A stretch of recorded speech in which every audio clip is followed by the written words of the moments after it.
Yeah, I guess you're right. I feel like this movie should have, and I'm not just saying this because it's just a short movie in general, but they blow through the story.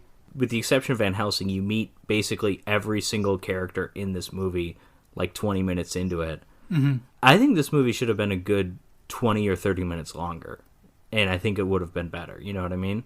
Well, I don't know if it would have been better because my favorite stuff in it was the stuff in Transylvania. Well, you can expand upon that, though, too. You don't have to have the bat show up and have him just faint, and then that's it. Yeah, you're right. In the book, Jonathan Harker is there for, like, several days, if not weeks, and he'll, like, look out the window and see Dracula climbing up the castle walls on the outside like a fucking animal. And, like, I mean, they probably couldn't pull that stuff off in 1931, but you can do creepy stuff like that where he slowly becomes more and more suspicious of, like, what the hell's going on here. Yeah. Instead, Renfield's kind of just unaware, and then all of a sudden I'm not even sure if he's a vampire. He's just like a vampire servant. Well, I guess he is a vampire because his blood tested positive for vampirism. Thank you, Dr. Van Helsing, but yeah. I also like that when Renfield shows up at Castle Dracula, after he gives himself that paper cut, and Dracula kind of lunges at him and then jumps back because of the cross, the crucifix. He mistakes it for Dracula being afraid of blood when he just heard a whole village full of villagers say, he's a vampire, there are vampires up there. You should be terrified. Yeah. I don't know. That's fair.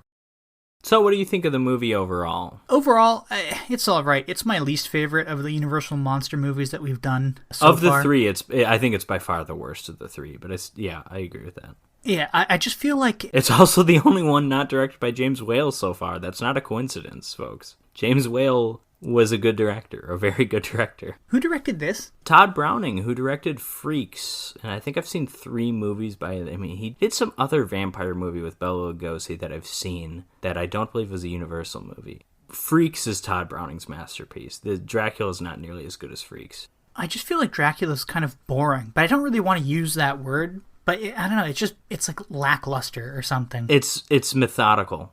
It's methodical in its pacing. No, I would use the word boring, but not to say it's like the entire thing is boring.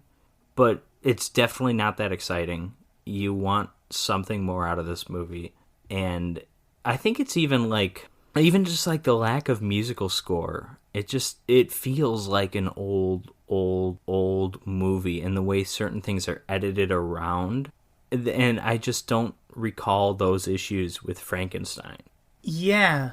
Frankenstein felt less like a filmed play than this. Yeah, and I'm wondering if this feels even more like a play. Like, as you brought up the editing, there's just like a lot of cuts to a completely different scene, or like where Dracula walks into London. It's like, how did he get there from a ship in Whitby? You know, did he fly there as a bat? Did he take a carriage? Did he whatever? I don't know. If it just needs to be like more fluid from like in scene changes or scene transitions or something. You got to have more newspapers to transition. Imagine if every scene was like, newspaper, Dracula has arrived in London. That's just oh my god, I'd be so upset. And then again, that whole kind of like side story with Lucy. Like at one point, because I think at one point we see her walking in the woods, and then we see like a constable roll up on a bicycle because he hears some kids crying. And then they talk about this like rash. And then, what's his name? That Cockney mental patient handler guy. He's reading the paper to these women behind a desk. And he's like, oh yeah, 2 little kids were attacked last night. They were bitten after they were lured into the woods with some chocolate by a woman in a white dress. Oh, what's going on there? I don't know. That just goes nowhere. I'm like, oh, okay. Yeah, I don't know. I just feel like this movie should be more than it is. It's a movie that for me, I kind of really mostly just appreciate it for Bela Lugosi and Dwight Frye.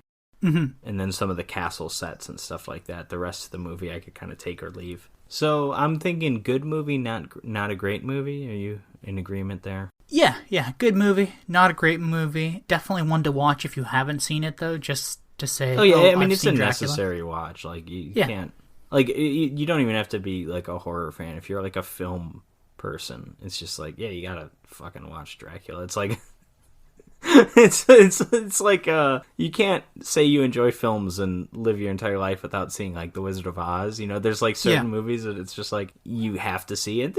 This one, no, it's no Wizard of Oz, don't get me wrong, but it's 70 minutes. Give it a chance. Exactly, yeah. Take 70 minutes out of your life, and watch it. Good movie. Give it a watch. Not a great movie.